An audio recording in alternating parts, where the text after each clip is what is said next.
Welcome to Fireside Giants. My name is Alex with my co-host here, Anthony Rivardo. Today, we're going to break down a couple of injuries, look at the injury report for today, what players are missing, what players were in. Just to FYI, a lot of guys missing, a lot of different injuries popping up here and there. And of course, the forever injured John Ross back on the list with another hamstring injury. We're going to discuss the impact it's going to have moving forward. And really, what's the backup plan for Andrew Thomas missing time, because that's a huge storyline we want to talk about. What happens from here? What does this mean for the team? Does this really indicate, I guess, Daniel Jones' regression from here? Because when you don't have blocking as a receiver, when you don't have pass blocking, adequate pass blocking at that, it's impossible, man, as a quarterback, rather. It's impossible to pass the football. It's impossible to get through your reads, to allow the route concepts to develop. And here we are once again with an offensive line that I would have never even imagined would be a starting unit before the season began. And the Giants are going to be fighting themselves again. Injuries this year have been absolutely absurd, and it feels like it's this way every single season. I don't understand why we can't stay healthy. I don't know what the training staff is doing.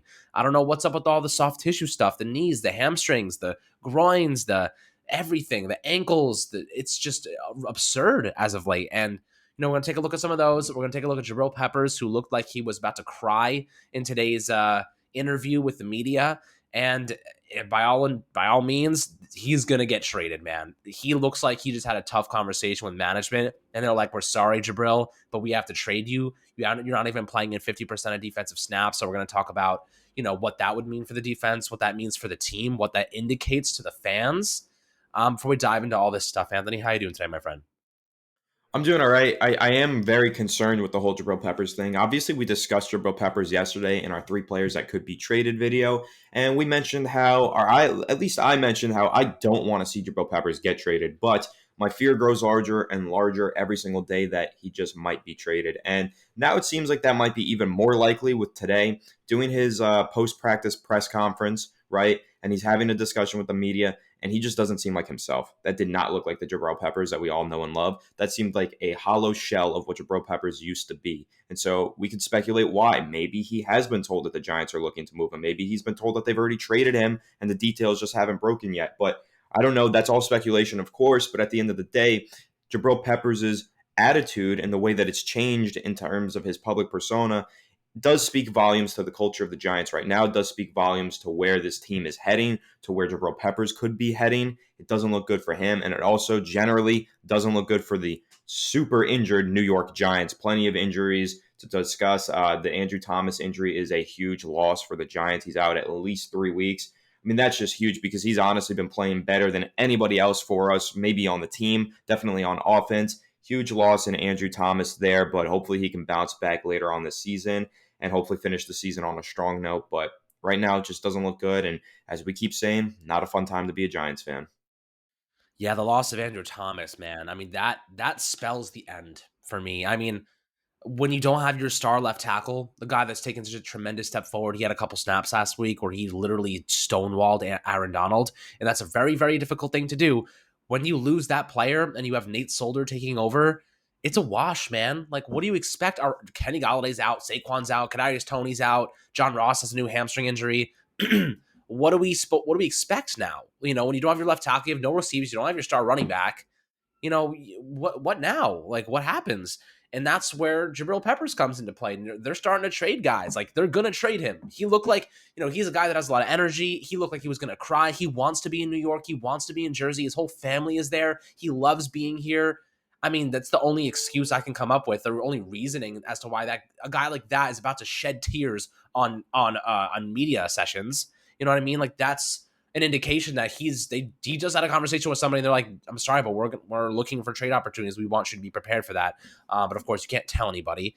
And here we are. The Giants are looking to be sellers at the deadline, and this is not where you want to be. I mean, Jabril Peppers has had a tough season. He struggled, against the run. He struggled in pass protect, or rather in coverage, in the slot against tight ends. It's not been a good year for him, and maybe it's scheme related. Maybe it's something else. Maybe he's regressed. I don't know. But this team looks like a fraction of what it was last year. The only major injury on defense has been Blake Martinez.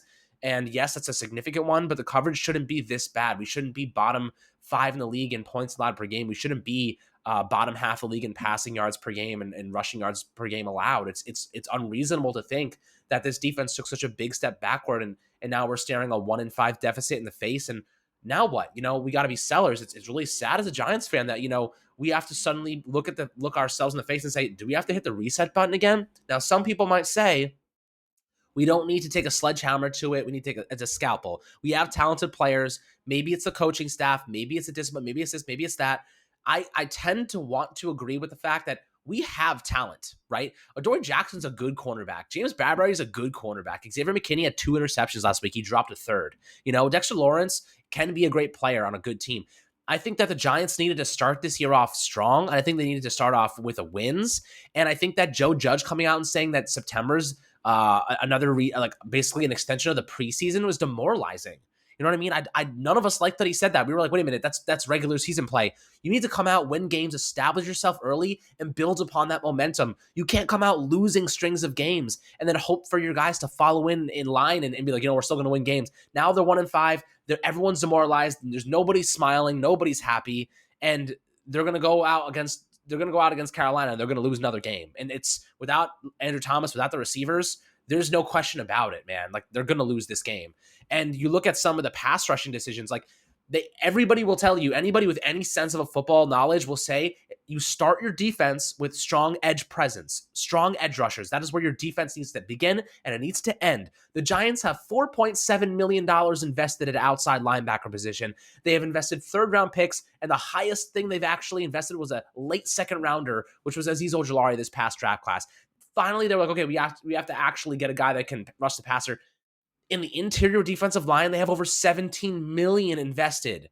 $17 million. The cap hit for Leonard Williams next year is $27.5 million, Anthony. When you're looking at this defense, it's clear that the lack of pass rush from the outside linebackers is the flaw. Marcus Golden signed a 2-year, $10 million deal, and he's playing better than any of our outside linebackers by far. You look at a guy like Hassan Reddick, who we were actually very, very open to signing and really hoping the Giants will look at. He signed a 1-year, $6 million deal. He has 8 sacks this year, Anthony. When you're looking at this defense, how wrong do you think they took it just in terms of the way they set up the pass rush and really going from the interior? The outside linebackers, we were bullish on them, but it's not our job. They have to be the ones evaluating this. They haven't invested enough. They need to be investing 1st, 2nd-round picks, spending money there, and then focusing on bigger guys like Dexter Lawrence to stop the run. Invest those middle-round picks on run stoppers. That's what they did on Dalvin Tomlinson. That's what they did on BJ Hill, but they invested 1st round and tens of millions of dollars on interior defensive linemen, and they should have went with a 4-3 if they were going to do that have those big guys that can also set the edge and play that 3 and 5 tech. I don't really get it at this point. It's not my job to be the talent evaluator, but it seems like they undervalued how significant having a strong outside linebackers in a 3-4 scheme is. Literally is built around those guys. Like, I don't understand, Anthony. The thing is, they don't really run a 3-4 scheme, and that's kind of where I'm going to give the Giants, I'm going to cut them a little slack. So what they were building last season and why it was working is because they weren't building a base 3-4. They were building a base nickel. And for a base nickel, yes, you do need really good outside linebackers, but those outside linebackers are hybrids. They're not playing strictly as pass rushers. They're playing as pass rushers, plus they drop back into coverage. They play QB spy, a.k.a. Carter Coughlin, a.k.a. Lorenzo Carter. Lorenzo Carter's dropped back in the coverage many times and actually made some decent plays in coverage in his pass, and he's gotten after the quarterback. So it's that hybrid role that you need from those linebackers that was fitting really well into the Giants' defense last year, which is why you saw players like Lorenzo Carter playing well, which is why I thought Azeez Ojulari was going to be a home run for the Giants, which is why even Carter Coughlin and Cam Brown had good games last season, right? But this year, as we've said, the scheme has changed. And now, yes, it does look a lot more like a 3-4 traditional defense. That's a lot man-heavy. I mean, they still run plenty of nickel formation, don't get me wrong, but the way that the outside linebackers are schemed in this new scheme, their assignments are really a lot of just pass rushing, kind of like a base 3-4, and a lot of press man coverage from the corners. So when you do look at this team, and when I've looked at it from the beginning when Dave Gettleman got here, you never start off building a team by investing all of your money into the interior defensive line and running back positions. That's like the literal brain dead opposite thing to do, because if you look at wins above replacement metrics, analytics, as I'm talking analytics, if you look at those metrics and data statistics and you look at all that stuff, And you look at, the wins above replacement is a huge one, but positional value is the other thing that people have discussed many, many times in regards to Dave Gettleman and how he has failed to understand positional value. And when you talk about positional value, there's probably two positions in the entire NFL, maybe three positions in the entire NFL or in the entire sport of football that you take with the second overall pick: quarterback, pass rusher on the edge, and left tackle. So he got it right with the fourth overall pick, got the left tackle. But with the second overall pick, he went with the running back. And that doesn't make sense there, because if you're looking at the positional value of what a running back can add, wins above replacement, versus what a left tackle or quarterback or a pass rusher can add, it's not even close. You go with the edge rusher in that situation. You go right, like Bradley Chubb was on that, Quentin Nelson was there, right? Those are wins above replacement, because they're literally going to provide you wins. That's a very important metric that I think more football fans need to become aware of. But as well as just talking about that edge rusher position specifically versus the interior defensive line, the Giants now have like $30 million, actually more than $30 million next year tied up in their interior defensive line, with Dexter Lawrence being a first-round pick, with Leonard Williams having a $27 million cap hit. It's over $30 million. It's insane. It's asinine. It's nonsensical for the interior of your defensive line. That's positional value. That's what we say when we're talking about positional value. That's not Aaron Donald, okay? He's just not Aaron Donald. Leonard Williams, very good player, but not Aaron Donald. Aaron Donald is the exception to the rule, so take him out of that. Even Chris Jones, I don't even think Chiefs fans are too happy with the Chris Jones contract now, right? Chris Jones being the closest thing you can get to Aaron Donald, being a phenomenal player. But unfortunately, they're losing games now, and it's because they tied up a lot of money in their interior defensive line and didn't address other positions of need, because the interior defensive line cannot make that significant of an impact. So what you're looking at the Giants and the way that they built their defense, one thing that they did well, here's a positive. They invested a lot into cornerbacks. Cornerbacks are a very important position. One thing that they did poorly, they didn't invest a lot of assets into the edge rusher position. That's why Lorenzo Carter, Oshane Ximines, and Azeez Ojulari all combined for 0 pressures last week. And that's why they have 2 pressures across their last 100 snaps. So pass rushing snaps. So when you look at the way this team is built, it was built oppositely. You need to put an emphasis on the secondary and on the edge rusher, and place less of an emphasis on the interior defensive line, because that's not winning you games. You might stop the run a little bit better, but the interior pressure that the Giants are getting this year is almost non-existent. They're getting pressure from nowhere.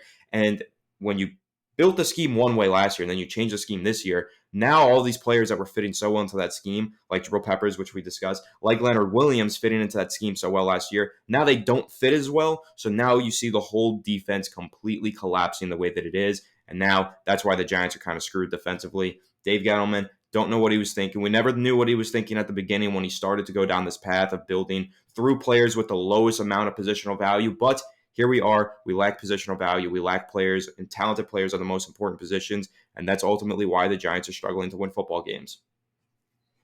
A good example, and they have a different scheme. They run a 4-3, but the Jets, look at the Jets. They have no cornerbacks. They have literally barely any talent at cornerbacks, a couple of rookies, a couple of second, third year players that nobody knew before the season started. They have one of the best defense in the league right now, and it's because of their pass rush. They literally, all they have, they went out and actually signed Carl Lawson, who got injured in the preseason, but their pass rush has played so well. They've invested so much at pass rush that their cornerbacks look better than they actually are, because they're forcing quarterbacks to get rid of the ball faster.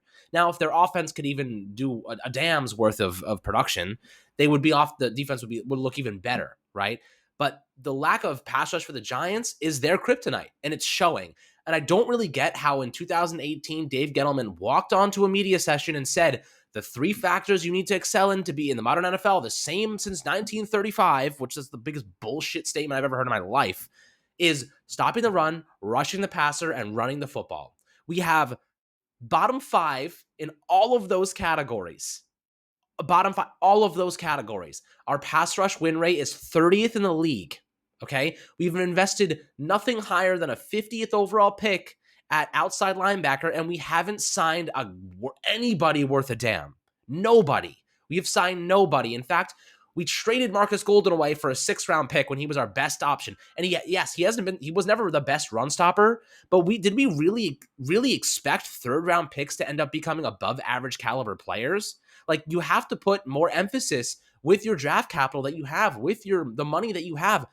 I would have been far. I mean, look, we could have signed Hassan Reddick to a 1 year, even paid him a little bit more, $8 million deal, instead of signing Kyle Rudolph, who needed Liz Frank surgery the second we signed him. We have $1 million tied up in Afadio Denebo. We have $1.5 million in John Ross, who is injured on every other week. We have $2.8 million tied up in DeAndre Baker still, $4.7 million tied up in golden freaking old man freaking Tate. Okay? We have money tied up in players that don't play for us, aren't on our team, or retired. Okay? We have more money tied up in those guys than we do in our outside linebacker core. That is a problem. That is a major problem that nobody is looking at. We have more money tied up in players that are not on the team, are retired, or literally, I don't even know, were cut before even given a chance to play, than we do invested in one of the most important positions on our team. If you're running a 3-4, even if you're running a nickel and you're using these outside linebackers, you need to have more talent there. And third round picks aren't going to cut it. That's why everyone's like, holy shit, Kaivon Thibodeau, Oregon, let's try to get him if we have a top 5 pick. Are the Giants going to be able to get him if they lose the rest of their games? Definitely possible. It's a very possible reality that we end up with a top 3, top 2 pick, and we're like, we want that guy. We want Kaivon Thibodeau. Detroit might be there too. They might go for a quarterback because Jared Goff is, maybe not the future of that team. He's kind of just a holdover, so maybe they go for a quarterback. Who knows? The Giants are going to be in the Kaivon Thibodeau race. Don't you get it twisted. And they're going to be in the offensive line race with the Bears pick, who has the second hardest schedule the remaining of the season. Now, Anthony, when I say the name Kaivon Thibodeau, do you think that's somebody that the Giants should be heavily looking at if they're going to stick with this 3-4 nickel scheme and they're in that space? Do you think that it's time to invest big at the outside linebacker position, or do you think that whatever, if let's say theoretically Dave Gettleman stays, they're going to be like, screw that, let's go offensive line or whatever? Maybe I don't even know what they're going to do. It's such a crapshoot at this point. I have no idea what they're thinking of their strategy at this point.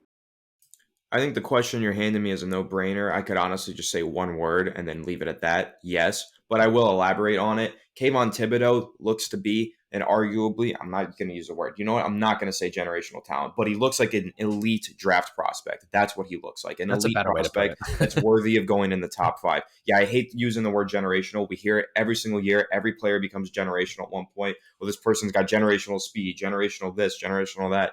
It's just not true. But it could be true for Kaivon Thibodeau. I got to do a little more research, but regardless, I don't even need to do more research to know he is an elite draft prospect. He is a game changer. He's a player similarly to how Chase Young came in and was instantly elite for Washington. I think Kaivon Thibodeau will step into the league and be instantly elite because he's that talented. He's that good of a pass rusher. And if you watch, I'm pretty sure in the last game that he played, he had 11 total pressures. 11? And think about how all of our pass rushers just had 0 combined. 3 of them had 0. Dude, that's insane. That number, that statistic is crazy. And that's not analytics or anything. That's not a made-up number. That is something that you can track. That is a statistic. He had 11. He had multiple sacks in that game. He's a beast, okay? He's bendy. He's fast. He's got speed to power. He's everything you want from an edge rusher. So, yes, if the Giants are picking in the top 3 and Kaivon Thibodeau is sitting there on the board for them, they have to consider taking him. I do think that we get another year of Daniel Jones regardless. I don't know if he gets his 5th-year option picked up, but I do think we're getting another year of Daniel Jones regardless of who the general manager is. I agree. But if we take after that year, then we look at a quarterback, right? But for this next season, it just looks like this quarterback class isn't that strong. We're watching it unfold right now. People came into this season saying, oh, Spencer Rattler's going to have a phenomenal season. He's going to become QB1. I hate yes, he has dropped. His draft stock has dropped significantly. He's had a horrible season. Spencer Rattler looked like he was going to be QB1 of this draft. He totally blew it. Malik Willis is coming out of nowhere, but everybody has questions about the guys that come out of nowhere and then blow it up. I'm a Malik truther. I don't like Malik. I'm not drafting a quarterback. Anthony doesn't personally. Anthony doesn't like Malik. I'm a Malik truther. I think if you draft him and you sit him behind a quarterback, a decent quarterback for a year, let him learn the system, let him develop as a NFL quarterback, you're going to find yourself with a steal in the future. If I don't want him coming into the league and starting immediately. I don't think that's the right way to do it. I think having him sit behind a quarterback, and if the Giants go out and get a new GM, and I'm going to put this out there, it might be a little crazy. Anthony definitely does not agree with me on this. If the Giants get a new GM and they say, I love that guy Malik, this guy has an absolute cannon for an arm. He is one of the most athletic quarterbacks you will ever see. And he has those big play abilities, and his pocket mobility is some of the best I've ever seen. If he can learn the game and learn to take what NFL defenses are giving him, he sits behind Daniel Jones for a year and learns the system with a new offensive coordinator. I think that that's a possibility. Now, Everyone freaked out about Lamar Jackson. He went to Louisville, much bigger school, much more prominent names, but he was a 32nd overall pick. This is a guy that Malik, I think if he sits for a year, learns NFL scheme, he could be a steal. And that's how I personally feel. I know a lot of people will disagree with me on that. We'll discuss that plenty more when we get closer to draft time. But the main point that I was trying to make is that there's a lot of question marks around the top quarterbacks in this year's draft, and none of them are standing out. There were not as nearly as many question marks surrounding the top 3 quarterbacks from this past year. I mean, everybody knew Trevor Lawrence was going number 1.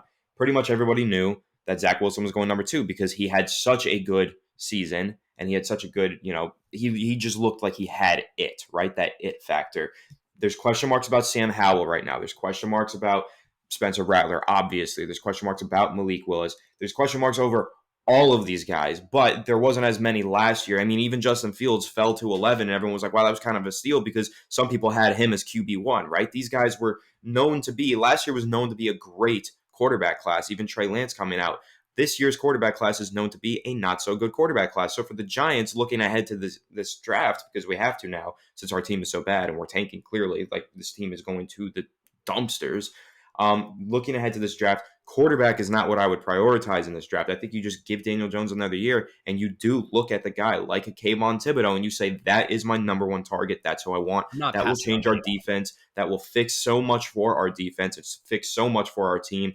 That's the guy we need. And personally, that's just where I am at right now. Of course, it is a long season and there's a lot more games to be played this season. There's a lot more good that Daniel Jones could do or a lot more bad that Daniel Jones could do. Daniel Jones could look horrible for the rest of the year. And then we say, okay, we do need another quarterback. But based on the performance that we've seen from him this year, I do think that Daniel Jones has the job next year. And we go ahead and we see how he plays then. If we bottom out again the following season, then yes, hopefully the quarterback class will be a little bit better. Hopefully we don't have to look for quarterback until 2023. We can get Arch Manning out of wherever he goes to college. That would be sweet. Love for the Manning legacy to continue. But realistically right now, we just have to look ahead to this season. And then if we're looking a little bit past this season, Kaivon Thibodeau is the obvious number 1 draft choice for the Giants, draft target for the Giants right now. Yeah, and look, I personally don't think that Malik Willis is going to be a top 10 pick. I think people are going to have that same problem they had with Lamar Jackson. They're going to say, guy's a run-first quarterback. He doesn't have the arm talent or whatever. But the thing is, Malik Willis has the arm talent, right? He has that natural throwing ability, and he has the athleticism that makes him that elite athlete. But I will say, I think he'll be a mid-20s pick because professional teams will freak out about it. They will get in their own heads. They will make the same mistake they made with Lamar Jackson. Different prospects. Lamar Jackson is an all-pro player. He is an unbelievable talent, but it just goes to show how guys like that, like athlete-first quarterbacks that aren't pocket passers, can become elite if you have the right offensive coordinators around them. So I think that Malik Willis could be that type of player with the right coaching. The question is, do we trust the Giants to actually freaking do that? Do we trust the Giants to have a freaking coaching staff that can maximize a talent as great as that? I don't think so. To be frank, and I'm actually not going to be frank, I am going to dance around the words a little bit. There was a lot more to the Lamar Jackson situation than you're letting on. It wasn't really just he's a running first quarterback. They were trying to get him to change positions and everything. People really didn't believe in Lamar Jackson. There's a much larger discussion that you can have about the Lamar Jackson thing. I don't want to have that right now, but with Lamar Jackson, you're probably right. Malik Willis will probably face the same scrutiny that Lamar Jackson did. That's completely out of Lamar Jackson and Malik Willis's control. They're probably going to face that scrutiny, and yes, they're probably going to be late first-round picks, even if both of them end up being deserving of being top 5 picks. Lamar set the stage for this new breed of quarterbacks to excel if you have the right system. I think that he put forth, he said, you know what? I'm breaking those chains. I'm not I'm not going to fall into that same category. I'm not going to fall into those stereotypes that these guys want me to, these draft analysts want me to. I'm not going to be a freaking receiver. I'm going to kick ass as a quarterback. And he did, which is awesome. And I think that guys like Malik Willis are looking at that and saying, I can do the same thing. And I think that's where, think about Daniel Jones, man. The Daniel Jones is a modernized quarterback. He can run the football and that's a huge step forward for the Giants in terms of the way that they, actually draft quarterbacks. My thing, though, in terms of quarterbacks, if you look at Malik Willis and you look at Daniel Jones, I like Daniel Jones better as a prospect coming out. He had the same athleticism and arm strength and stuff like that. The thing I don't like about DJ is that he's a robot. They don't let they don't let him go off script enough, but when they do let him go off script, I don't get the sense that he's like naturally reacting. I get the sense that he is kind of robotic in his ways. And I like DJ. I think he's a starting level Well, quarterback in the league. That's not what I'm yeah, saying. I'm saying that a new general manager could come in here and say, I want to restart the rookie window because we need cash and we're going to need that window to absolutely. reset the team. That's where my opinion is coming from, is that a new GM is going to see that, like they did with Cliff Kingsbury in Arizona. They said, we got Josh Rosen last year. Screw that. Trade him. Let's go get Kyle Murray. And then we're going to reset the foundation of this team. And they did that.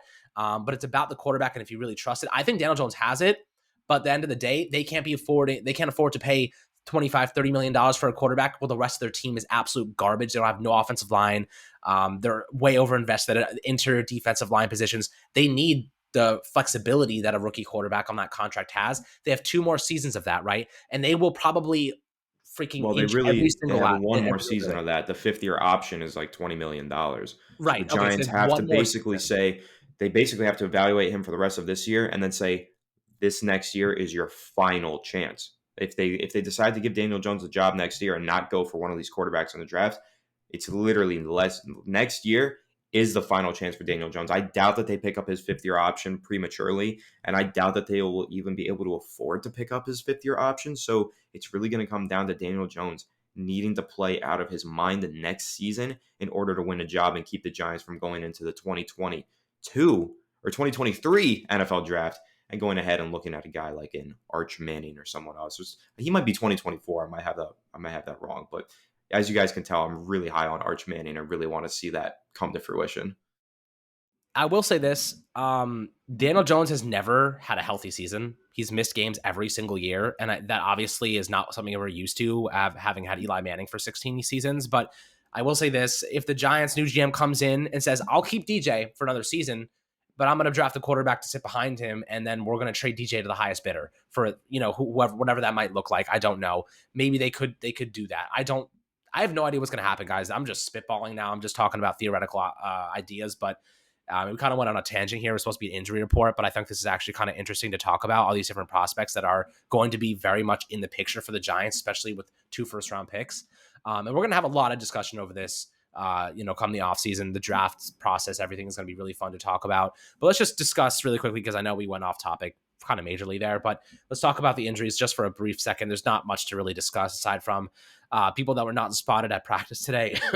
Include Saquon Barkley, Kenny Galladay, Kadarius Toney, Caden Smith, Azeez Ojulari, and John Ross, right? Kenny Galladay, knee injury. He might be able to play this week. They probably won't want him to, based on the fact that we don't have Andrew Thomas. He's on IR now. He'll be out for 3 weeks. So he'll hit the closest game he can probably come back is week 11 against the Bucks, because we do have a bye week in there somewhere. Kadarius Toney with the ankle injury, he's definitely going to miss this upcoming week, in my opinion. He did not look ready to play last week. I think they give him a week off, let him heal and see what happens. Saquon Barkley, probably not going to play this week either. Caden Smith has been dealing with a knee issue for this season so far. Azeez Ojulari doesn't have an injury designation. I think it was more for personal reasons. And John Ross, the hamstring injury, again, he'll probably miss 4-5 games based on that alone. But the Giants are getting back Darius Slayton and Sterling Shepard, Anthony. At this point, though, what do you expect from this offense? What's the game plan here? Because they have nobody, man. I guess just feed Sterling Shepard until the guy drops.